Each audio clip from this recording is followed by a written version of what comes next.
morning, everybody. This is Carol, the dietitian, and this month's topic is going to be on potatoes and root vegetables. So potatoes, and I brought quite a few here for you guys to take a look at. They are actually considered tubers, T-U-B-E-R-S, tubers, and they grow underground on the roots of the potato plant.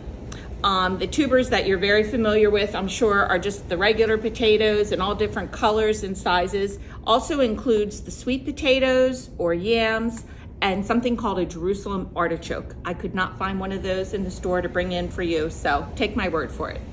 The other thing we want to talk about are root vegetables, and those are the crops where the root of the plant that grows downwards, it actually becomes the vegetable. So above ground, you get all the green stuff, and below ground, you have the root, which is the actual vegetable. And you get a single vegetable from each root plant. So think a carrot. When you pull up a carrot, you have one single vegetable, and that's it for the whole plant. Whereas tubers, they form underground at the base of the root, and then they kind of spread out. So the tubers are storing energy and growing. And so you have the green stuff above, like a potato plant, but below you have all kinds of little roots that shoot out, and on each root is where the different tubers grow. So again, a root plant is a single plant. When you pull it up, that's what you get. In a tuber, when you pull up the plant, you have many different vegetables, the different potatoes that are growing from all the different roots. I'm really going to focus more on potatoes just because they're more common this time of year. They're native to South America.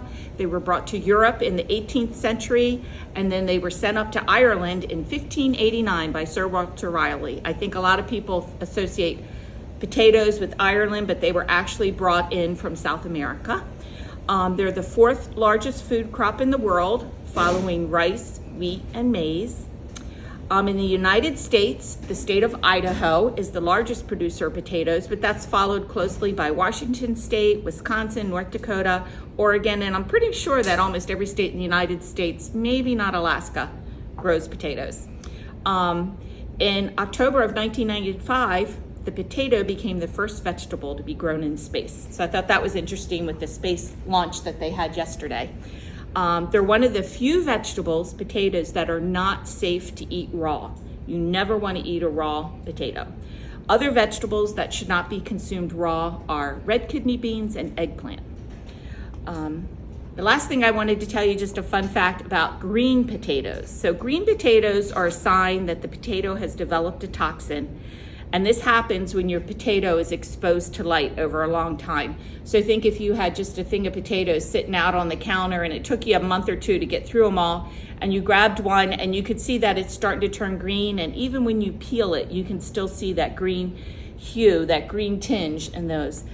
So that toxin that's built up under there can give the side effects of a headache, stomach upset, nausea, and actually in very high quantities, it could lead to paralysis. So the best thought is if your potato just has a little bit of green, scrub it out, peel off that skin, peel below to get rid of all the green. But if your potato has a substantial amount of green, toss it. You don't want to eat it, and you never want to eat a raw potato. Root vegetables and potatoes are available year-round. They are very nutrient-rich foods because when you think about it, they're all grown underground in the soil, so they're absorbing all those vitamins and minerals from the soil. Root vegetables and potatoes are low in fat, low in sodium, and they're good sources of vitamin C and fiber and some other foods. When you're selecting root vegetables or tubers, you want to take the opposite approach that you would with a piece of fruit. With fruit, you want it to be soft with a nice little give, but that's not the case with your vegetables or tubers. Choose vegetables that have kept their rigidity, and they should be very firm, very hard. If you pick up a potato and has a soft spot, you do not want that potato. Same with a carrot or something like that. Try to avoid those that have a lot of cracks or scars in the outer layer, and also avoid those that have already started to sprout. If you see little sprouts, they've been picked a long time ago and they haven't been stored correctly. You want to store root vegetables and tubers in a cool, dry place away from direct sunlight. Some of your common root vegetables are beets, carrots, radishes, rutabaga, turnips. We're not going to really talk about those today. We're going to talk more about the tubers, which of course are your potatoes, your sweet potatoes, those Jerusalem artichokes, which I don't have for you. And then there's also something called a boniato. That could be wrong, but anyway, that's a white sweet potato, and that's found in the Caribbean. I also could not find one of those. So potatoes are primarily composed of carbohydrates.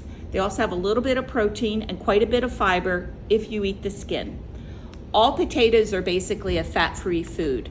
Potatoes get their fat from what you add to it, whether it be milk, cream, eggs, butter. That's where the fat comes from in the potatoes. Potatoes themselves are a fat-free food. The primary source of calories in a potato are carbohydrates. You all know people consider potatoes, they think of them more as a starch as opposed to a vegetable because they are primarily carbohydrate. They do have some simple sugars in them as well as the complex carbohydrates.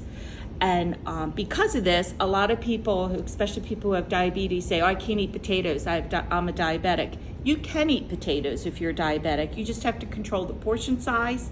And you also never want to eat just a meal of potatoes. You want to balance that out with some protein as well. Potatoes are high in fiber if you eat the skin. So a mashed potato is not going to have a lot of fiber. A baked potato or a sweet potato where you consume the skin is going to have quite a bit more fiber. Protein, they're low in protein. So potatoes would not be considered a high protein food. They have a small amount, but not very much. What potatoes are loaded in are vitamins and minerals, particularly potassium and vitamin C. The levels of these vitamins and minerals drop during cooking, but if you eat them with the skin on, then you preserve almost all of the nutrients. Potassium is the predominant mineral in potatoes. So for those of you who need to limit the potassium in your diet, you probably want to limit the amount of potatoes that you eat on a daily basis, maybe keep it to 3 to 4 a week. For those of you who need extra potassium in your diet, I know a lot of people are used to eating a banana a day for potassium. Well, potatoes are also a great source of potassium. Vitamin C is the primary vitamin in potatoes. Again, vitamin C is a water-soluble vitamin. So if you boil your potatoes, you're boiling out a lot of the vitamin C, but it still contains quite a hefty dose of vitamin C. They're also a good source of folate and vitamin B6. Now, sweet potatoes versus what we consider a regular potato. So like a russet potato versus a sweet potato. I hear people tell me all the time, oh, sweet potatoes are healthier for you. Sweet potatoes are better for you. In my opinion, it's what kind you like the best. That's the best one to eat, is the one that you like the most. They come from different plant families. They offer different nutrients. They're both, again, high in carbohydrate, low in protein, good sources of fiber. But when I looked at the difference between sweet potatoes and a russet potato, the differences weren't that much. So I have a comparison here between a white and a sweet potato. These are both a little bit large, but typically about 90 calories each, 2 grams of protein each, very low fat, if not fat-free each, 21 grams of carbohydrate each, and about the same amount of fiber, a little bit more fiber in a sweet potato than a white potato. Where they differ is that a sweet potato is very high in vitamin A, where the white potato is very high in potassium. So if you're looking as far as calories or nutrient profile, higher in vitamin A, higher in potassium, but calorie-wise, they're just about the same. These sweet potatoes, you can find sweet potatoes with either the brown skin or this orange skin, and the flesh of the sweet potatoes can come in anywhere from purple, yellow, red, or even white. So there's all kinds of different sweet potatoes. Okay. All right, now we're going to talk about the different types of just regular potatoes. Sorry here. So we have the starchy, what they consider the starchy potatoes, and that would be this potato, which is a typical russet baking potato. They're low in moisture. When you bake them or cook them, they become very fluffy, and they're ideal to bake or fry, boil, or mash. The flesh separates when it cooks and gets very flaky, so that's what this is good for. This would not be good for something like a potato salad where you want it to hold its shape. So this is your typical baking potato. Then you have your waxy potatoes, which tend to be your red potatoes and some of the white potatoes. These are a lower starch potato. They're higher in sugar and moisture, and they tend to hold their shape with cooking. They have a much thinner skin than these potatoes do, and they're generally round, where these potatoes grow more oblong, okay? They hold their, I already told you that. They're great for boiling or roasting, and they're also good for incorporating in dishes where you slice them or cut them up where you want the potato to still maintain its shape. If at all possible, eat them with the skin on. That's where a lot of the nutrients are. They're also good to add to soups and stews because, again, they keep their shape.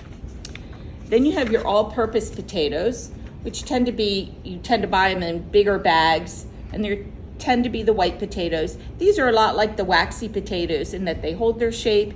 You can use them for just about anything, hence the name all-purpose. And one of the most common or popular all-purpose potatoes nowadays are these little Yukon Gold potatoes. These potatoes, they cook up they also have the very thin skin. They cook up really quickly. They tend to hold their shape very well, but they're also very creamy yellow inside. They almost have like a little buttery taste to them. So these Yukon Gold potatoes have been very popular. And then I told you a little bit about the sweet potatoes. The difference between a sweet potato and the yam is the yams, if they're actually a true yam, are less sweet compared to sweet potatoes. So, and a yam, the flesh can be white all the way down to a deep red, but they can be substituted for sweet potatoes. But if you're going for the sweeter taste, go for sweet potato. If you want a less sweet taste, go for the yam. Okay. Then the last potato I found to show you was a purple potato.